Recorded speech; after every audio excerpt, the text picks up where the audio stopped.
To Samuel chapter 10. In the course of time, the king of the Ammonites died, and his son Hanun succeeded him as king. David thought, I will show kindness to Hanun son of Nahash, just as his father showed kindness to me. So David sent a delegation to express his sympathy to Hanun concerning his father. When David's men came to the land of the Ammonites, the Ammonite commanders said to Hanun their lord, do you think David is honoring your father by sending envoys to you to express sympathy? Hasn't David sent them to you only to explore the city and spy it out and overthrow it? So Hanun seized David's envoys, shaved off half of each man's beard, cut off their garments at the buttocks, and sent them away.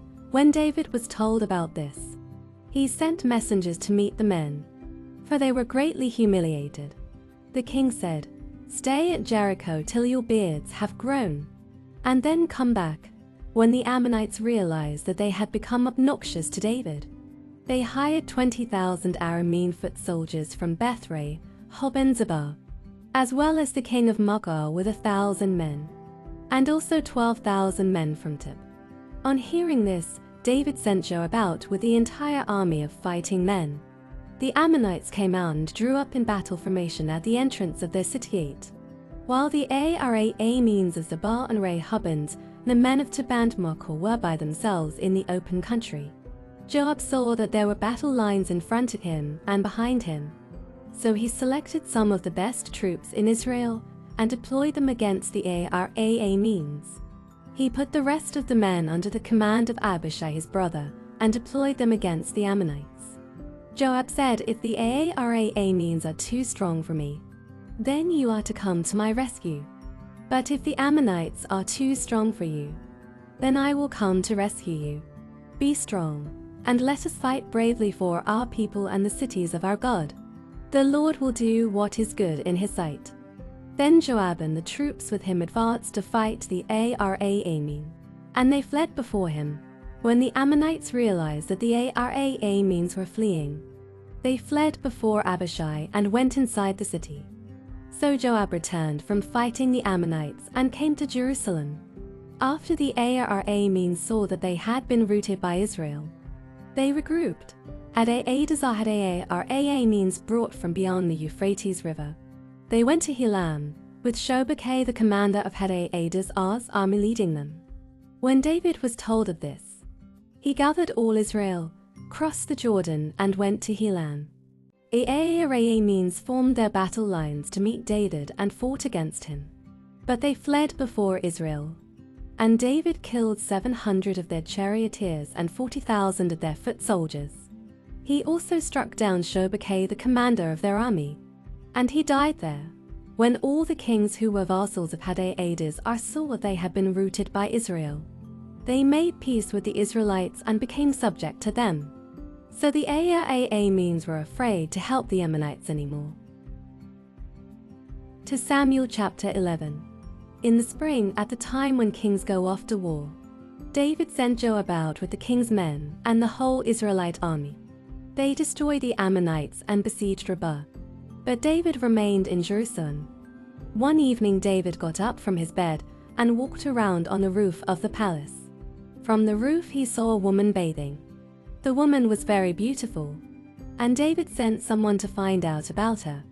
The man said, she is Bathsheba, the daughter of Eliammon, the wife of Uriah the Hittite.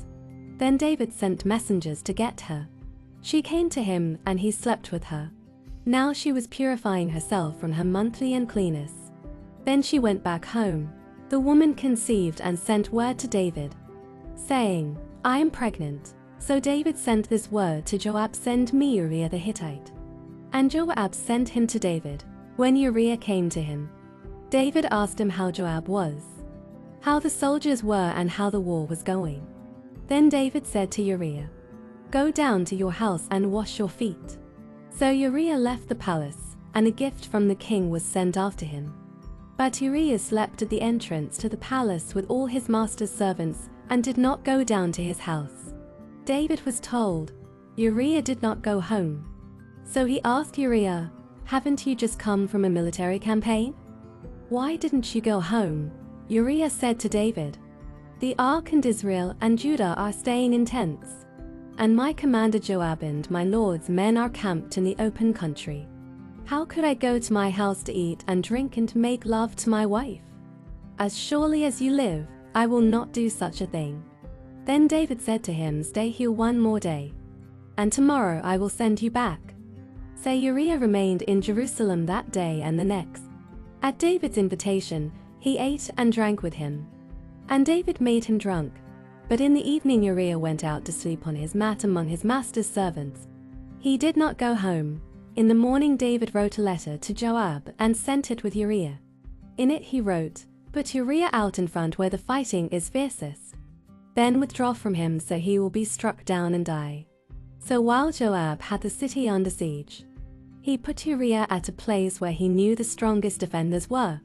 When the men of the city came out and fought against Joab, some of the men in David's army fell. Moreover, Uriah the Hittite died. Joab sent David a full account of the battle. He instructed the messenger, "When you have finished giving the king this account of the battle, the king's anger may flare up, and he may ask you, 'Why did you get so close to the city fight? Didn't you know they would shoot arrows from the wall? Who killed Abimelech son of Jerubbesheth? Didn't a woman drop an upper millstone on him from the wall, so that he died in the Bez? Why did you get so close to the wall?' If he asks you this, then say to him, 'Moreover, your servant Uriah the Hittite is dead.'" The messenger set out, and when he arrived he told David everything Joab had sent him to say. The messenger said to David, "The men overpowered us and came out against us in the open, but we drove them back to the entrance of the city gate. Then the archers shot arrows at your servants from the wall, and some of the king's men died. Moreover, your servant Uriah the Hittite is dead." David told the messenger, "Say this to Joab, don't let this upset you. The sword devours one as well as another. Press the attack against the city and destroy it." Say this to encourage Joab. When Uriah's wife heard that her husband was dead, she mourned for him. After the time of mourning was over, David had her brought to his house, and she became his wife and bore him a son. But the thing David had done displeased the Lord. To Samuel chapter 12. The Lord sent Nathan to David. When he came to him, he said, "There were two men in a certain town, one rich and the other poor. The rich man had a very large number of sheep and cattle, but the poor man had nothing except one little ewe lamb he had bought. He raised it, and it grew up with him and his children. It shared his food, drank from his cup, and even slept in his arms. It was like a daughter to him." Now a traveler came to the rich man, but the rich man refrained from taking one of his own sheep or cattle to prepare a meal for the traveler who had come to him. Instead, he took the ewe lamb that belonged to the poor man and prepared it for the one who had come to him. David burned with anger against the man and said to Nathan, "As surely as the Lord lives, the man who did this must die. He must pay for that lamb for times over, because he did such a thing and had no pity." Then Nathan said to David, "You are the man. This is what the Lord, the God of Israel, says: I anointed you king over Israel, and I delivered you from the hand of Saul. I gave your master's house to you, and your master's wives into your arms. I gave you all Israel and Judah, and if all this had been too little, I would have given you even more. Why do you despise the word of the Lord by doing what is evil in his eyes? You struck down Uriah the Hittite with the sword and took his wife to be your own. You killed him with the sword of the Ammonites. Now therefore, the sword will never depart from your house, because you despised me and took the wife of Uriah the Hittite to be your own. This is what the Lord says: out of your own household I am going to bring calamity on you. Before your very eyes I will take your wives and give them to one who is close to you, and he will sleep with your wives in broad daylight. You did it in secret, but I will do this thing in broad daylight before all Israel." Then David said to Nathan, "I have sinned against the Lord." Nathan replied, "The Lord has taken away your sin. You are not going to die, but because by doing this you have shown utter contempt for the Lord, the son born to you will die." After Nathan had gone home, The Lord struck the child that Uriah's wife had borne to David, and he became ill. David pleaded with God for the child. He fasted and spent the nights lying in sackcloth on the ground. The elders of his household stood beside him to get him up from the ground, but he refused, and he would not eat any food with them. On the seventh day the child died. David's attendants were afraid to tell him that the child was dead, for they thought, while the child was still living, he wouldn't listen to us when we spoke to him. How can we now tell him the child is dead? He may do something desperate. David noticed that his attendants were whispering among themselves, and he realized the child was dead. "Is the child dead?" he asked. "Yes," they replied, "he is dead." Then David got up from the ground. After he had washed, put on lotions and changed his clothes, he went into the house of the Lord and worshipped. Then he went to his own house, and at his request they served him food, and he ate. His attendants asked him, "Why are you acting this way? While the child was alive you fasted and wept, but now the child is dead. You get up and eat." He answered, "While the child was still alive, I fasted and wept. I thought, who knows, the Lord may be gracious to me and let the child live. But now that he is dead, why should I go on fasting? Can I bring him back again? I will go to him, but he will not return to me." Then David comforted his wife Bathsheba, and he went to her and made love to her. She gave birth to a son, and they named him Solomon. The Lord loved him, and because the Lord loved him, he sent word through Nath and the prophet to name him Yedidiah. Meanwhile Joab fought against her of the Ammonites and captured the royal citadel. Joab then sent messengers to David, saying, "I have fought against Rabbah and taken its water supply. Now muster the rest of the troops and besiege the city and capture it. Otherwise I will take the city, and it will be named after me." So David mustered the entire army and went to Rabbah, and attacked and captured it. David took the crown from their king's head, and it was placed on his own head. It weighed a talent of gold, and it was set with precious stones.